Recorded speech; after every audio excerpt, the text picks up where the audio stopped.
আমি কৈশোরে অল্প বয়সে ভাগ্যহত মানুষের অধিকার প্রতিষ্ঠার স্বপ্নের সাথে জড়িয়ে গিয়েছিলাম।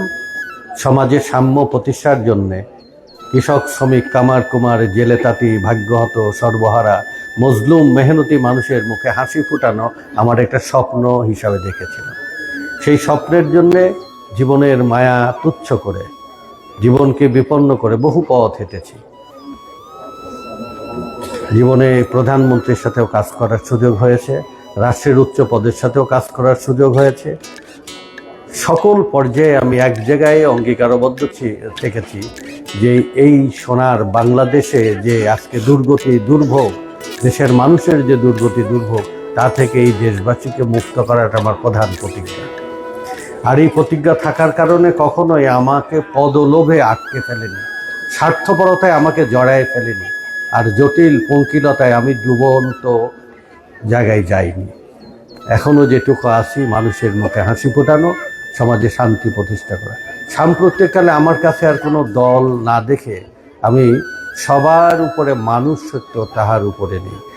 আমার একটা ছোট্ট পদবি দিয়েছিলেন প্রধানমন্ত্রী, সেই পদবিটাকে ব্যবহার করে আমি পাবনার দলমত নির্বিশেষে গরিবের ছেলেপেলেদের সরকারি চাকরি গোছানোটা আমার কর্তব্য হিসাবে কাজ করি। পরবর্তীতে এই যে স্কুল, কলেজ, মসজিদ, মাদ্রাসা, এতিমখানা, রাস্তাঘাট, গরিবের চাকরির ব্যবস্থা করা, বিপদগ্রস্ত মানুষকে বিপদে সাহায্য করা, এখানে কখনোই কাউকে আমি জিজ্ঞাসা করিনি আপনি কোন দল করেন, আপনার ধর্ম পরিচয় আমি কাউকে জিজ্ঞাসা করিনি। মানুষের সমস্যাটার সমাধান করে দেব আমি কর্তব্য মনে করেছি। আমার কাছে মনে হয়েছে যে বাংলাদেশ এক দুর্যোগের ক্রান্তিকাল থেকে বের হতে যাচ্ছে, একটা সম্ভাবনা দেখা দিয়েছে। সেই সম্ভাবনার কারণ হচ্ছে আমার কাছে বিবেচ্য হয়েছে এদেশের মানুষ, আপনারা জানেন 400 বছর আগে নবাব আলীবর্দী খাঁর দহিত্র নবাব সিরাজউদ্দৌলার শাসনকালের শেষ সময় পর্যন্ত এই জনপদ ছিল সমৃদ্ধ, উন্নত এবং এক আশার প্রতীক। এদেশের মানুষ মিথ্যা কথা বলতেন না, ওজনে কম বেশি করতেন না, দুধে পানি মিশাতেন না। এই বাংলাদেশটা অনেক বড় ছিল, যে 18 কোটি মানুষ ছোট্ট হাতের তালুতে দেশ দেখা দেয়, এটা আমাদের এই ছোট দেশ ছিল না। আমাদের চাপতে চাপতে চাপতে আমাদেরকে ক্ষতিগ্রস্ত করতে করতে ছোট্ট আঙ্গিনার মধ্যে আমাদের আটকে রেখে, অথচ এই জনপদ ছিল পৃথিবীর সবচেয়ে সমৃদ্ধ, সুখের, শান্তির দেশ। পৃথিবীতে হায়দ্রাবাদের নিজাম শাসিত অঞ্চল হয় প্রথমতন, না হয় বেঙ্গল প্রেসিডেন্সি প্রথমতন। আমরাও নেই, হায়দ্রাবাদও নেই। আজকে গোটা ভারতবর্ষে আজকে ভিখিরিতে পরিণত। আমাদের সমাজের যে মূল সমস্যা, দারিদ্রতা, ক্ষুধা, যন্ত্রণা, অব্যবস্থা, অনাচার, অবিচার থেকে জাতিকে মুক্ত করতে হবে। এদেশের প্রতিটা মানুষের মৌলিক অধিকার অন্ন, বস্ত্র, শিক্ষা, চিকিৎসা, বাসস্থান, জানমালের নিরাপত্তা, সম্মান বসবাস করা।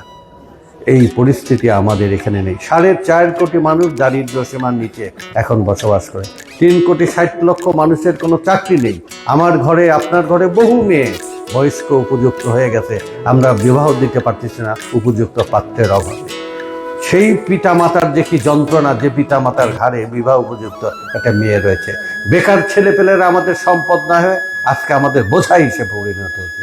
এই সংকটগুলো সমাধান করাটাই আমাদের প্রধান কর্তব্য। জিয়া বাংলাদেশের আশীর্বাদ হিসেবে এসেছিলেন।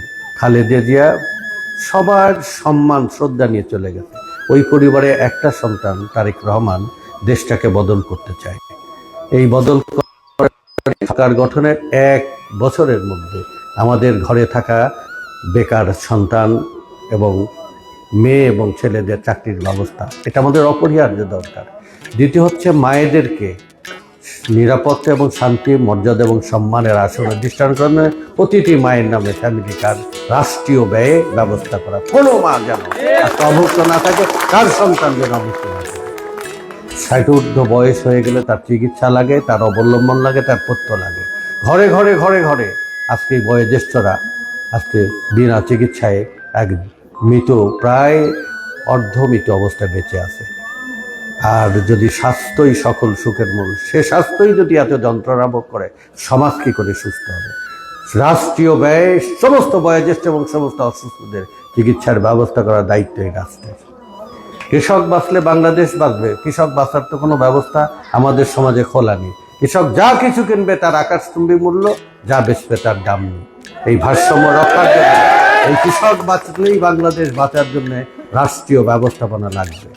আমার দেশের সন্তানেরা এখন আমাদের প্রত্যেকটা পরিবারের বোঝা হয়ে গেছে দারিদ্রতা বেকারত্বের কারণে। সংসারকে আমরা সত্যিকার অর্থেই সন্তানকে সোনার সন্তানে পরিণত করার জন্য আমরা একজন বাচ্চাকে আমরা ধর্ম শিক্ষা, নৈতিক শিক্ষা, বিজ্ঞান শিক্ষা, আধুনিক শিক্ষা আর মানুষ হবার মতো মানুষ হবার শিক্ষায় আমরা সন্তানকে মানুষের মতো মানুষ সোনার সন্তান গড়ে তুলতে চাই।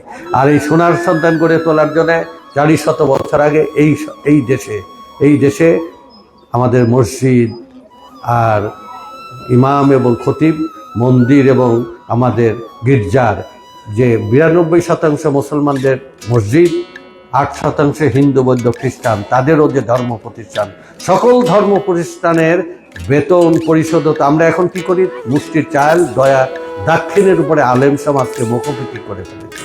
এটা রাষ্ট্রীয় ব্যবস্থাপনায় এই আলেম সমাজকে সমাদৃত করতে হবে, সম্মান দিতে হবে। 400 বছর আগে এইটা ছিল, ইংরেজে সেটা নিষিদ্ধ করে গেছে, এটা পুনর্জীবিত করার জন্য ভাবনা ভেবেছে তারেক রহমান। এই ধর্মীয় আলেম সমাজকে মর্যাদা দিলে আবার বাংলাদেশে নৈতিক শক্তি গড়ে উঠবে।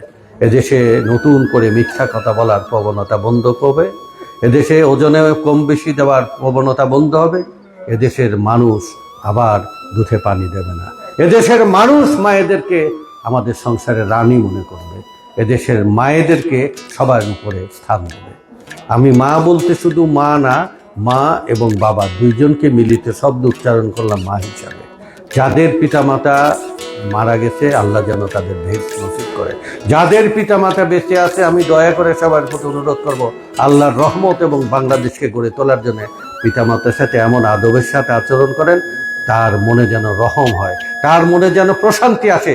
এই প্রশান্তি আমাদের সমাজে কল্যাণ এবং পরিবর্তন এমন একটি রাষ্ট্র গঠনের উপযুক্ত সময় আপনাদের সাহায্য চাই।